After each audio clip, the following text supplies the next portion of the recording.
And speaking of Beanie, eto na, kikilanin natin ang dalawa sa kanilang grupo. Unahin na muna natin ang kanilang leader na si Beanie Joanna Robles. Akala ko sasabihin mong si Mika. Si Maika. So, ang kanyang tunay na pangalan ni Beanie Joanna ay Joanna Christine Burgos Robles or Joanna Christine B. Robles or simply Joanna. Siya ay pinanganak noong January 26, 2004 sa Calamba, Laguna. Currently, she's 21 years old. Mas bata sa akin. So, from 2018 to 2019, Joanna had bit roles in the TV shows Kadenang Ginto as hindi ko alam kung ano yung role niya doon. At saka sa Maalaala Mo Kaya. Joanna starred in the music video for Maharani na pinasikat ng Alamat, portraying a student who forms a romantic bond with her classmate. The following year, she's also starred in the music video for Misteryoso by the Cup of... Ay, alam ko na kung saan siya. Oh my God. Ngayon ko lang na-realize. Ano? Alam ko na kung saan siya. Ayun na. Oh, I'm sorry, Marga. Masakit ba? Kapanood ko yan. Ng clinic para lagyan ko. Hindi wala yan. Ayun. Kadenang Ginto yan, Kadenang Ginto, guys. Bakit Yung na yun. Di ba? Kontrabida. Janitor friend mo. Eh, di ba? Close kayo nun. Ang lala. Ang lala nun. Ang lala. Alam mo na nun yan. Ni Beanie Joanna sa Kadenang Ginto. So in two separate runs from 2023 to 2024, Joanna portrayed as Eds, the protagonist of Tabing Ilog the Musical, a theater adaptation of the teen drama series na Tabing Ilog. She alternated the role with Vivory Escrito and Sheena Bellarmino. Gia Pizarro Bote of When in Manila praised Joanna's performance, writing that she proved her versatility in the musical. So saan nga ba nag-aral si Beanie Joanna? So she served as a majorette in her school's marching band and competed in campus journalism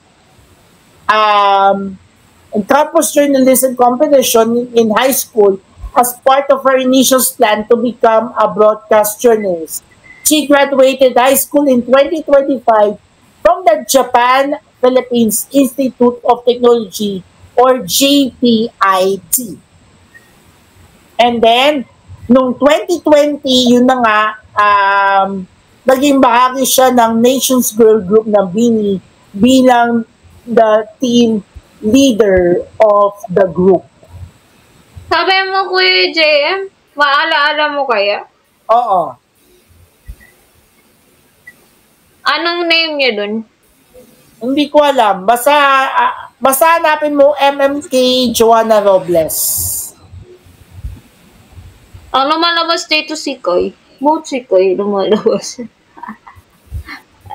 Ay, hindi si Sheena. Bakit si Sheena ang lumalabas dito? Sina yun. Commercial pa nga, para. Kaya I Anak, choose need to play by herself. Nanay na si Angelico Panganiban. Oo. Yeah, wait lang. Wait lang, guys.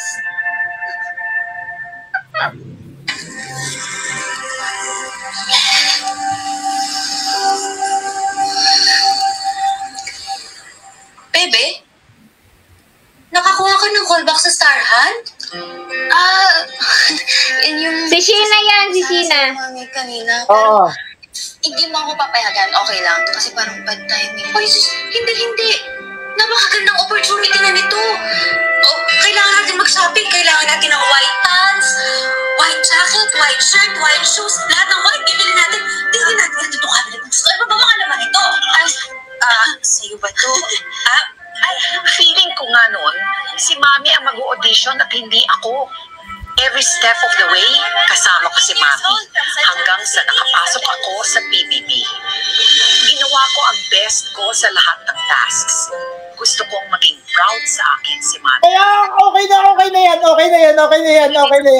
Sa bahay ni Kuya. So, kung gusto niyo mapanood yung pinakang full episode nun, watch MMK on YouTube and I1TFC.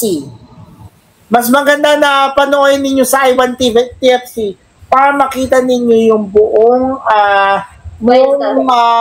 kwento ni Bini Sheena sa bagong MMK. And speaking of Bini Joanna, ay nag-appear siya ng 4 na beses sa ABS-CBN shows like sa Sakto noong April 20, 2023, and then February 21, 2024, Joanna served as a guest presenter on TV Patol Express. April 15, Joanna served as a guest entertainment anchor sa TV Patol at naudit ito. Napanood ko yun. Napanood ko siya. Napanood din natin yun. Napanood ko rin yun. And then, naging guest presenter din siya noong October sa TV. Mga kasakto, it's time para malaman ang latest sa inyong favorite celebrities dito sa Showbiz Ganap. Yan yung noong sa ay April 20, 2023. Yan yung kanyang first appearance. Sa kanyang ate Lakam. Ganap number 2, kasama sa music video ng Saan ni Maki ang kapamilya actress na si Karina Bautista. Mapapanood ito sa YouTube channel ng Tarsier Records. Ganap number 3, pupunta sa Manila ang K-pop singer na si Minzy. Sa June 4, magaganap ang concert base sa announcement na nirelease ng New Wave Events and Productions. Wala pang ticket details kaya abang-abang tayo! At yan ang ilan sa mga happening ng ating favorite celebrities hanggang sa susunod na Showbiz Ganap. April 20, 2023 yon. Yun yung program ay yun yung appearance ni Joanna sa Sakto noong pang buhay ang teleradyo serbisyo na ngayon ay TCMM teleradyo na.